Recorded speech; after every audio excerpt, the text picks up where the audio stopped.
but instead of providing them with safe haven, Israel is both refusing to grant them any benefits and denying them the ability to work legally to support themselves. Faced with poverty and exploitation, a new nightmare unfolded. עדיין לא מאוחר, אפשר מחר לעשות מעשה, להתחיל לאסוף את המסתננים, לא צריך לחכות לבג"ץ, לא צריך שום דבר.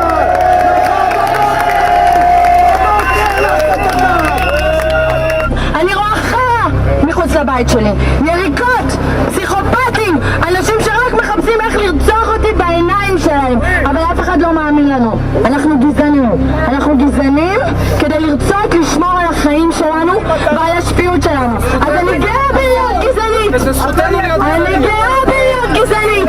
אם אני גזענית בשביל לשמור על החיים שלי, אני גאה. While protests raged in the streets against the presence of asylum seekers from Africa, the man who held the power to determine their fate, Deputy Prime Minister Eli Yishai, demanded their expulsion. אם ייתנו לי את כל הכלים, ואני פועל להשיג את כל הכלים, וזה לא קל, אם ייתנו לי את כל הכלים בלי יוצא מן הכלל, תוך פחות משנה לא יישאר בארץ ישראל אפילו מסתנן אחד. And the few isolated Israelis who dared to protest, like this woman, were met with a harsh backlash.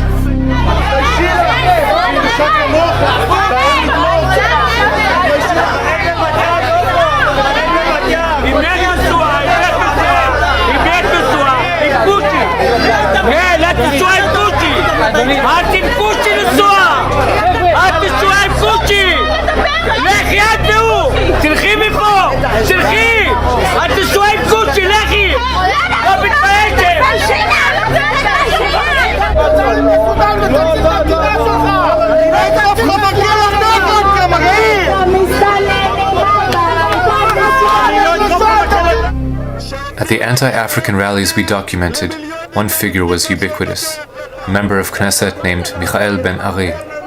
In August 2010, we interviewed him at his Knesset office. יש להם שם בית.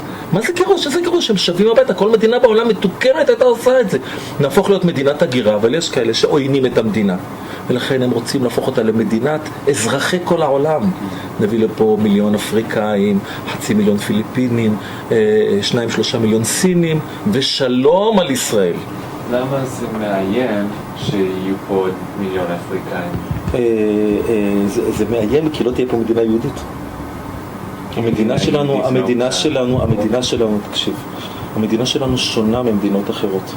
המדינה שלנו היא מדינה יהודית ודמוקרטית. זה איזון מאוד מאוד לא פשוט, זה יכול להיות תחת איזה סטרה במקומות מסוימים. זאת אומרת, דברים סותרים זה את זה במקומות מסוימים. במידה ותביא לפה 1,000,000 אפריקאים, תחדל מלהיות יהודית. אנחנו נלחמים, לדוגמה, בתופעה של התבוללות. בעולם ישנה התבוללות של 70-80% במקומות מסוימים בעולם. זאת אומרת, עם ישראל הולך לאיבוד. לי עם ישראל יקר. Ben-Ari is known for leading nationalist marches through Arab neighborhoods inside Israel, where he antagonizes, intimidates, and menaces Arab citizens. On the holiday of Chanukah, Ben-Ari led a rally at Levinsky Park, a public space in South Tel Aviv that has become home to many Africans who were denied work permits and the ability to afford housing.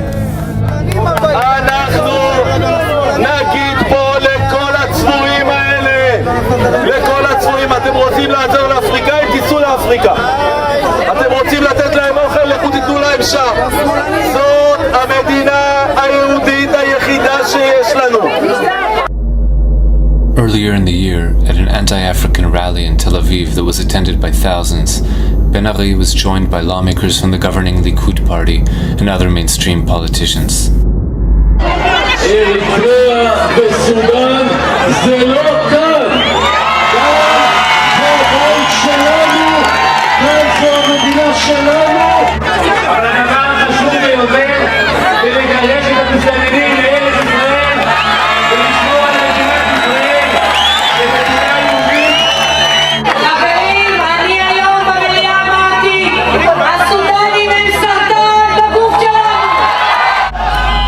Minutes after the rally, 1,000 Israelis rioted, attacking African homes and businesses and assaulting any African they found in the street.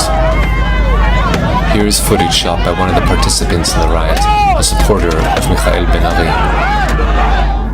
Days later, Yulia Shmuelov-Belkovich, at the time a legislator from the centrist opposition party, Kadima, called for Israelis who advocate for the Africans to be locked in prison camps alongside the asylum seekers. אני מסכם בדיוק. דרך אגב מעבירה אותם גם לאותו מקום שאנחנו בונים עכשיו את המחנות שיעבדו שם. According to the Israeli Coalition Against Racism, incidents of racist incitement by Israeli public figures doubled in 2012. In many cases, the targets of their hateful invective were not Palestinians, but African migrants. Chief among those targeting the presence of Africans in Israel is a corps of hundreds of state-appointed rabbis, including some of the premier religious authorities in Israel, who issued a letter forbidding Jews from renting apartments to the African asylum seekers and any other non-Jews. Here is a rabbi that we filmed, one of many who labored to promote the religious edict. זה מהלך שניסינו פה להוביל בעיר, לא להזכיר להם בתים, לחץ כזה ואחר שדיברנו עם בני הקהילה שלנו והסתובבנו, לנסות להקשות עליהם. Though painted as an existential threat, the fact remains that Africans in Israel pose no known security threat to the country. None of them have engaged in acts of terrorism against Israel, and very few, if any, hold anti-Israel opinions. Most are eager to contribute to the prosperity and well-being of the country. So why are they being demonized, and why is the government so determined to deport them? Prime Minister Benjamin Netanyahu previously warned that if the level of Arab citizens of Israel exceeds 30% of the general population, Israel could become a binational state and would lose its Jewish character. With tens of thousands of non-Jewish African migrants living in Israel by 2010, Prime Minister Netanyahu warned that their presence increases the looming threat to the Jewish character of the state. אנחנו הצלחנו לבלום את הכניסה של המסתננים מאפריקה לישראל, אחרי שהיינו באיום של כניסה של מאות אלפים. החודש לא נכנס מסתנן אחד לערי ישראל, זה כבר כמה חודשים שאנחנו משיגים את התוצאה הזאת. בחודש הקרוב אנחנו נשלים את בניית הגדר לאורך גבול סיני, ועכשיו אנחנו עוברים לשלב השני, וזה השלב של החזרת המסתננים שכבר נמצאים כאן. Already, the Israeli Knesset has amended the Anti-Infiltration Act it passed in 1954 to prevent Palestinian refugees from returning to their property.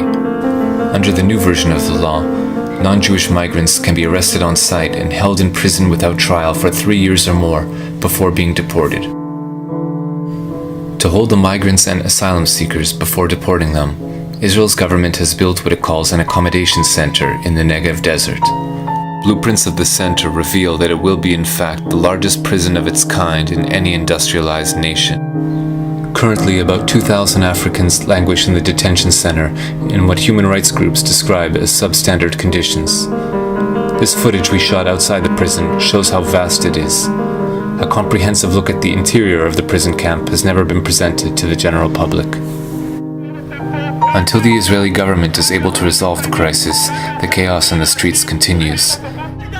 This past New Year's Eve, we followed a mob of ultra-nationalists as they marched through South Tel Aviv, demanding the expulsion of non-Jewish Africans.